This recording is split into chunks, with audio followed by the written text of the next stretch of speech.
It's the middle of December. It's starting to get a little cold, but nothing is hotter than those 49ers. 49ers, we were here last time doing our season projection. I think we did pretty good. I think that we came up with some games that were going to be tough. You had some great, potential of, looking forward for weeks, but I think they've done a great job this season. It's the domination lately shows me. Number one in the NFC, number one in everyone's power rankings. Purdy just looks like the man. You got more weapons on offense than anybody. Dude, I'm just excited. Could this be the best team since '94? Dude, it has to be. Right? It has to be. It's the problem is it's Super Bowl or bust. Right now, it's Super Bowl or bust. So, Yeah, let's stay healthy. Let's, finish out the year on the high, but it feels like we're clicking at the right times.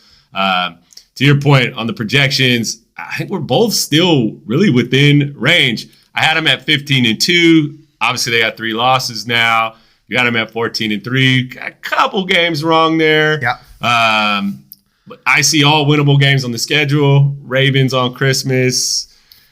Probably the only hard game left. Yeah, I had that a loss on my original projections. I'm hoping that they just continue out, get these last 4 games, get the number 1 seed in the NFC, and let's just roll from there and get the Super Bowl. So the defense is hitting hard, but nobody's hitting harder right now than Draymond Green, bro. What is up with your boy? Did he forget what sport he's playing? Draymond, he might be able to play safety for the Niners right now. But, Draymond is struggling right now. I heard this morning he's going to get some help and try to, get back to this.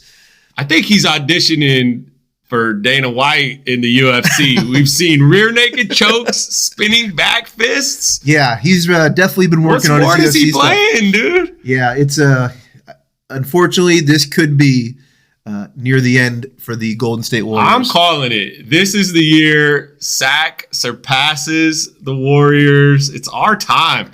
Okay, well, hey, listen, I think it'd be great for Sacramento. Obviously, I'm a Bay Area native, but now living in Sacramento. So the Warriors, listen, we won 4 titles, but it could be a passing of the torch right now. It's the time. It's the migration towards Sac. And I don't know if you saw this recent Redfin article that I talked about that said the most popular destination where people are migrating to is Sacramento. And where are they migrating from? San Francisco.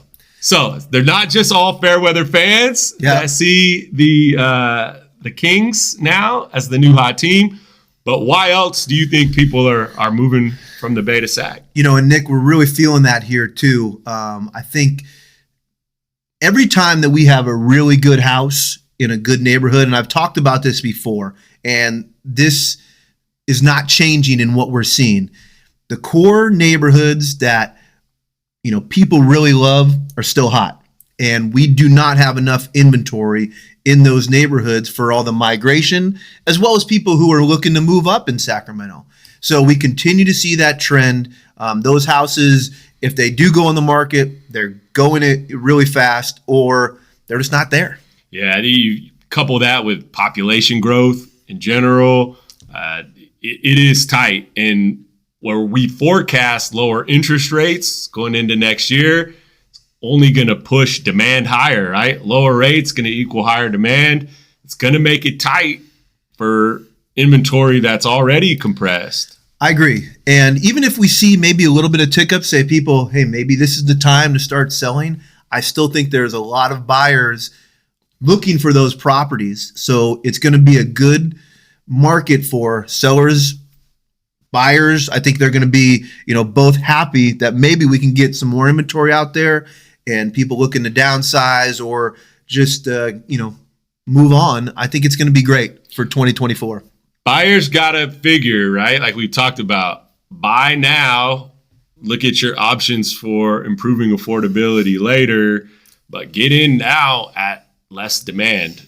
So in some of your listings, I know you haven't had maybe the same amount of traction that you've had, when rates were lower as far as multiple offers. But we know what that does to home prices, right? Or a buyer's leverage, it's going to reduce it. So if you're a buyer now, you do have an option and an ability to still negotiate from more of an equal platform than you will when there's more buyers coming back. Yeah, I agree with you. I think that, right now we've seen that tick kind of continue to go down with interest rates.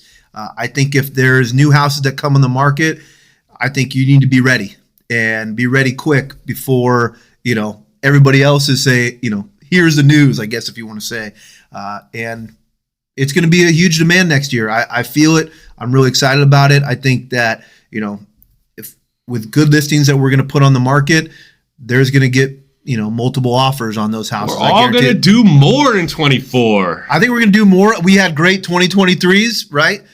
We've always been out there producing. We've been around for a long time, but 2024 looks great, and I'm really excited about it, Nick.